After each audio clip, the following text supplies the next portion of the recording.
Welcome to Startuprad.io, your podcast and YouTube blog covering the German startup scene with news, interviews, and live events. Hello and welcome everybody. This is Joe from Startuprad.io. Welcome to This Month in German Startups by Startuprad.io in a transatlantic news recording with Chris from New York. Hey Chris, how you doing? I am still doing great, and I'm wearing a hoodie, so I'm very startup and ready to roll. Today we are wrapping up the summer 2020 for you. This is going to take a bit longer than normal, so grab a coffee and relax on the couch. Every time you hear something that sparks your interest, we have links in our show notes where you can get more information. Remember to like and subscribe here on YouTube or wherever you're listening to the audio podcast. You can join us on the Entrepreneurship Network DoDash. With €5 a month, you can support our work there. Thank you. One word about our enabler. This recording was made possible by Hessen Trade Invest. Learn more about our enabler here at invest-in-hessen.com. Link, of course, in the show notes. Chris, we do have some important news about housekeeping, right? Yeah, I get to do the bragging part today. So we now made it into 39 countries in the podcast charts, apparently. So people in Switzerland, Israel, Indonesia, and Zimbabwe are more than welcome that they are listening here. Thank you very much. And also, as a premier source of for startup information from Germany, Startup Radio was now a part of the US launch of podcasts on Amazon Music and is available there in Germany as well. So even more ways. You can't really escape us, basically. Enough with the bragging. What was the most important topic for all of us the last couple of months? Yeah, let's get to the top news. Top news, coronavirus and Curevac. Curevac was one of the biggest startup stories during the summer. They are a Tübingen, Germany-based biotech company working on a coronavirus vaccine. They IPO'd for more than $200 million. They got visited by Elon Musk, and we already blogged about the government investment in June. And pre-IPO, they received two investments by two international heavyweights, the Qatar Investment Authority, which is a sovereign wealth fund based in the small but rich Middle Eastern country of Qatar, and GlaxoSmithKline, which paid $142 million for 10% stake in the company. There is a potential super spreader event in the German startup scene. Deutsche Startups reports in their podcast that a super spreader event took place in Berlin, in the Berlin venture capital and startup scene on Friday, September 11th. We will keep you updated on what was going on there. Chris, Wirecard, your new favorite, right? Yeah, probably. I mean, it's probably the biggest story in Germany right now in terms of companies, especially in terms of new companies. Because again, as a reminder, Wirecard had made it even into the DAX, so like the German Dow Jones equivalent, and being a company that offered payment solutions, you could say. But then it turned out that there was a lot of stuff in their balance sheets that did not actually exist. So that was basically where we're at. But now we're looking up a couple of new developments there. So for example, Wirecard's liquidator had sent employees into garden leave without pay via email after 8 o'clock in the evening. So rumors talk about 50% of the more than 1,000 employees are being let go. We have a couple of articles and links there if you want to know more. Then Wirecard liabilities are exceeding the assets that the companies is having by 2.8 billion euro. Only a few of the companies within the group had revenues at all, says an expert assessment obtained by German media. Again, please find the link in the show notes there. The Berlin-based FinLeap snapped up some employees of Wirecard.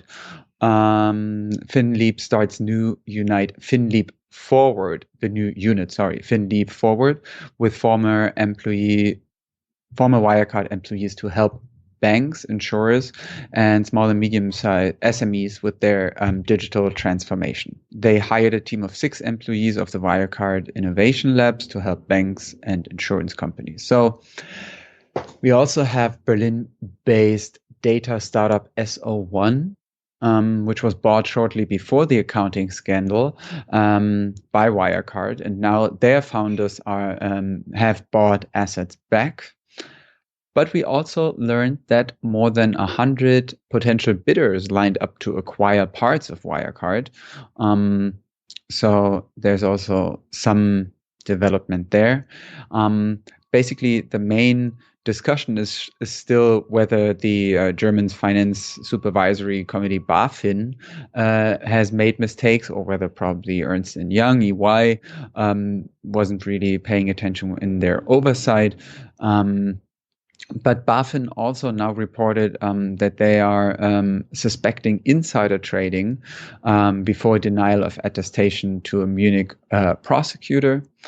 And there's also personal news involved there, for example, about Markus Braun, the former CEO of Wirecard. In September, a German court froze his private assets. In total, it was supposedly more than 100 million euros worth of assets from 4 people and 3 shareholders that the courts are blocking. So it's still a very complicated situation, still in development. It is probably one of the biggest company-related scandals, definitely startup-related scandals in Germany in the past couple of years. But we also have better news. Yes, we do. We have better news. Auto1, the Berlin-based unicorn, plans its IPO, but new details on the planned IPO of Berlin-based Auto1 emerged.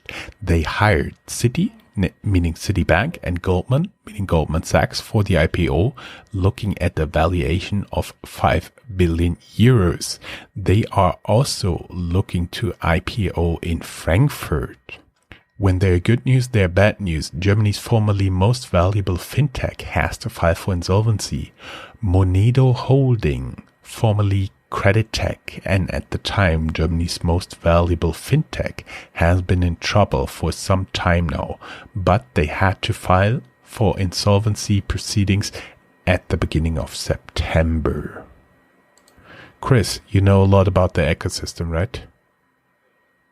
I definitely do. So yeah, apart from those top stories, if we take a more of a bigger picture look about what's going on in German startup world, we see that there will be a delay in insolvency filings due to recent changes in German law.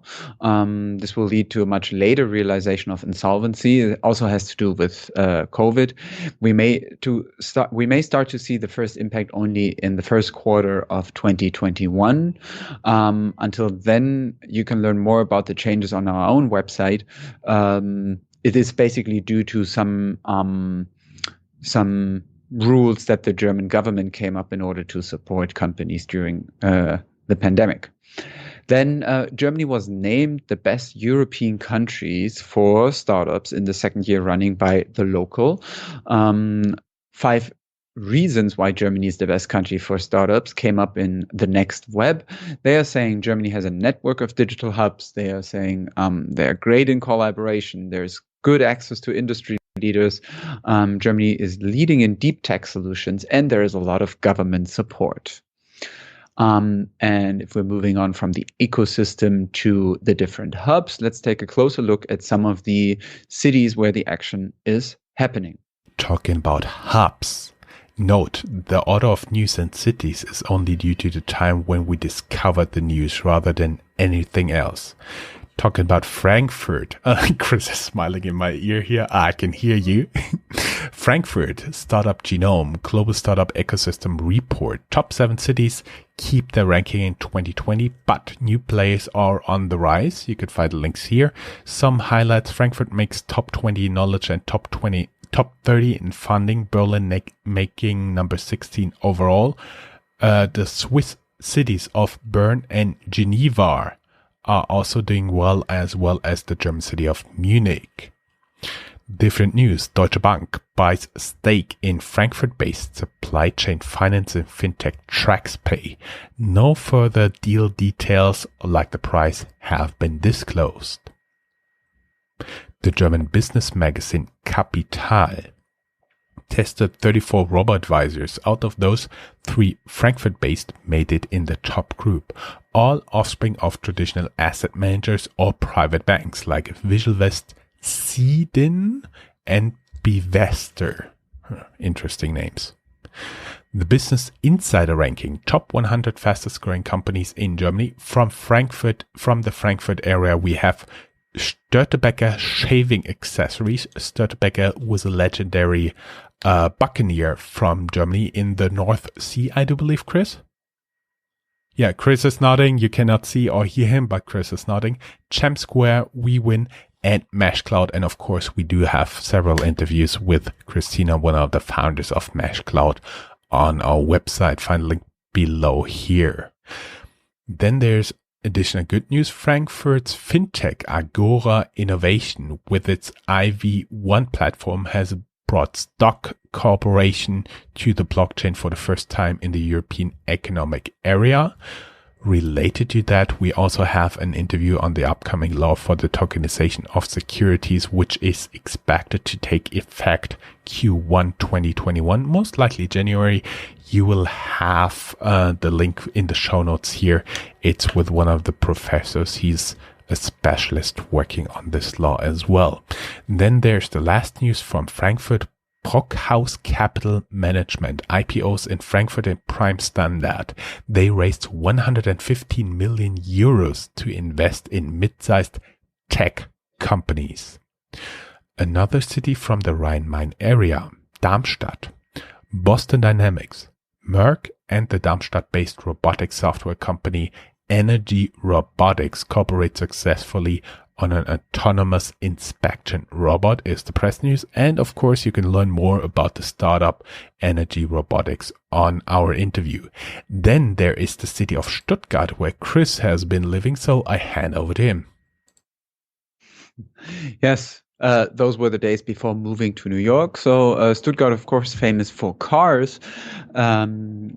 Also now has a company that tries to make a dent in another mobility type of mobility. There is the startup Roadjet.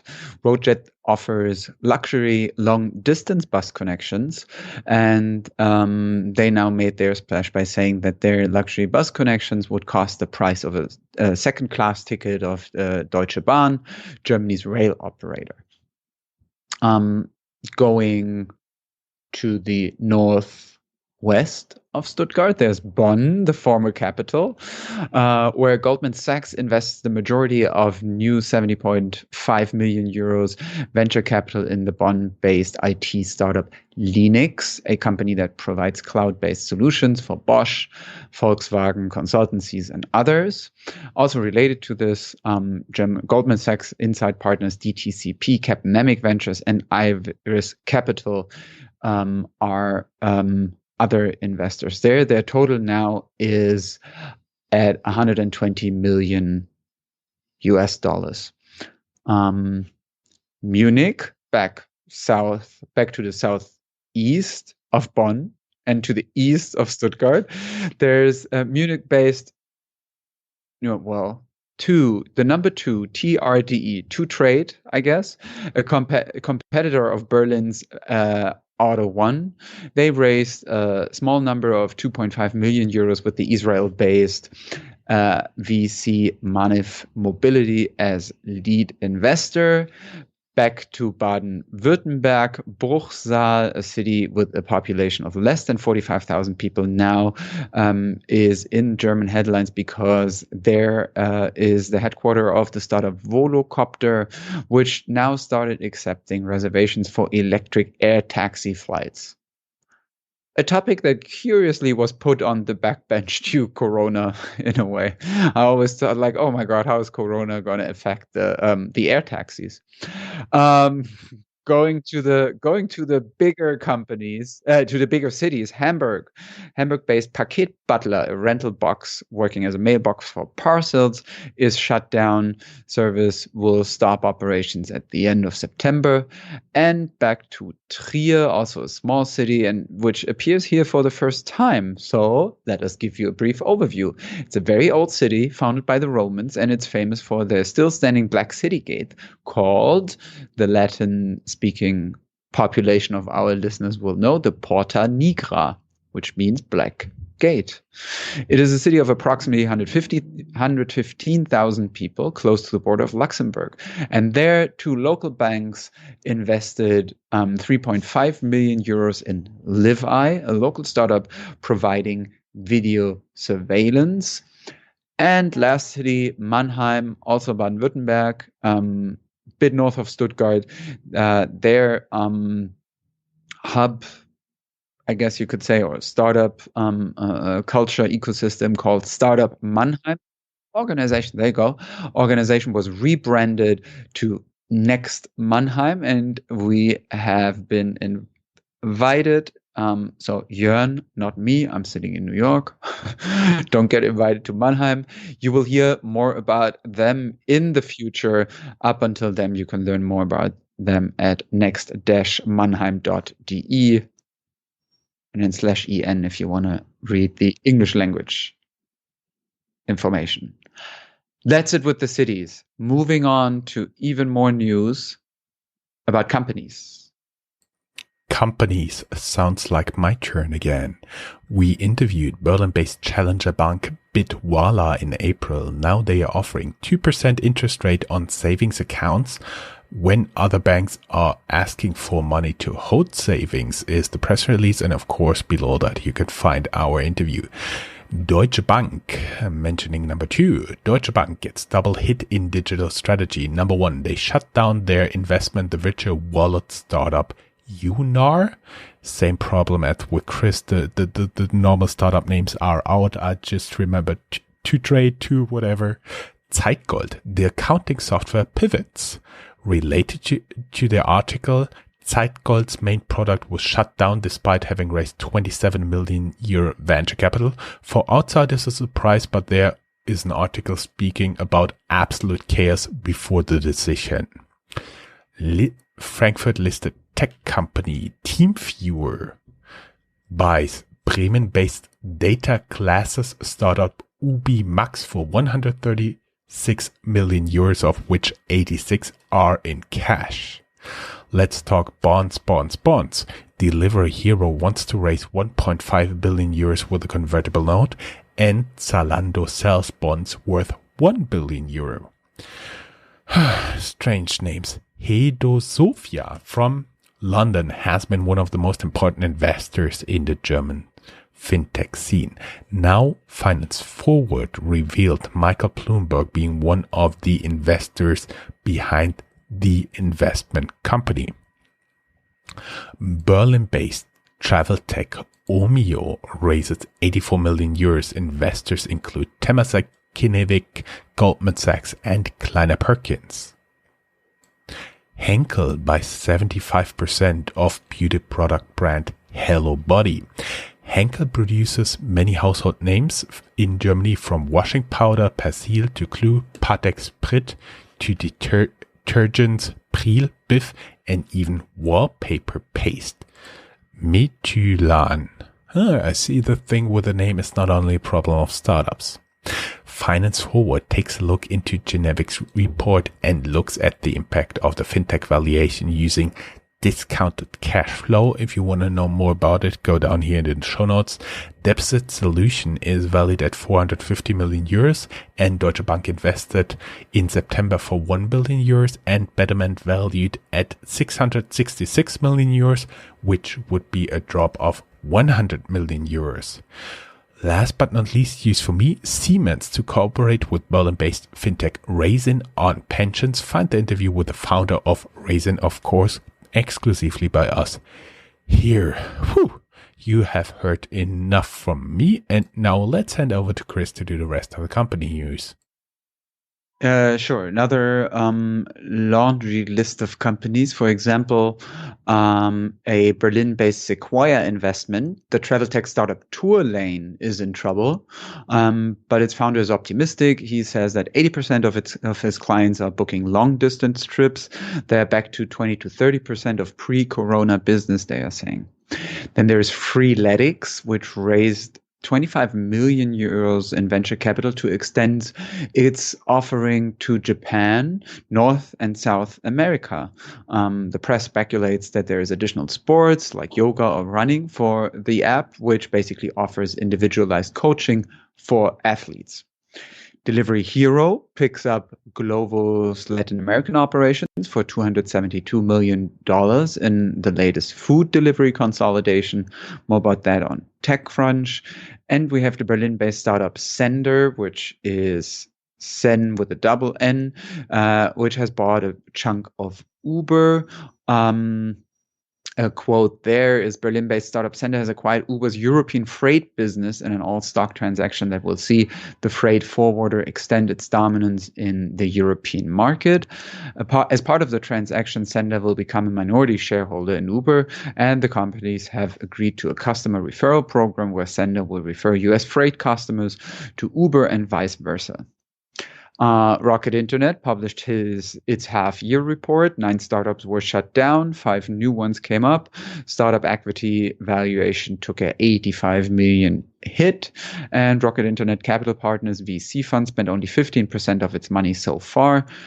Closed end of 2019. They gave out loans worth 70 million with an average 9.3% interest rate. We have Check24, Germany's largest online comparison platform. They are planning to attack startups in their market, tax filing and compensation for delayed flights. Jacob Fatih is an interesting guy whose story we stumbled upon. He was a refugee coming from Tehran. Then he founded the fitness chain FitX in Essen in Germany. And now he wants to help start 1,000 startups. That's the goal, he said, with an incubator named Crealize. The employees at German fintech Taxfish cash out 3.8 million euros after a share buyback. And then there's Apeiron, the investment group, which raises 125 million euro venture capital fund to invest in German tech companies. Their investors include Peter Thiel. And last but in this case, probably also least, there was a bug in the IT of banking startup N26. Reportedly, up to 300 employees could look into personal account information of clients and other employees since they lacked the proper encryption in October 2019 for about 1 week. That's it. We told you it will be just a little bit longer. Of course, we cut down a lot of the news. And if you think we missed something, or if you want to make us aware of something interesting, let us know. There's always our email in the signature as well as in the show notes. That's it for me. I would say, Chris, thank you very much. It was a pleasure having you here again. Stay safe in New York. And this time you didn't use your soundboard, right? Well, I turned the microphone off. There were 2 sirens. Yeah, you didn't realize it. Yeah. Be safe too. The New York numbers are now better than many German cities. So tables have turned. Fingers crossed. Thank you very much. Bye-bye. Bye-bye. That's all, folks. Find more news, streams, events, and interviews at www.startuprad.io. Remember, sharing is caring.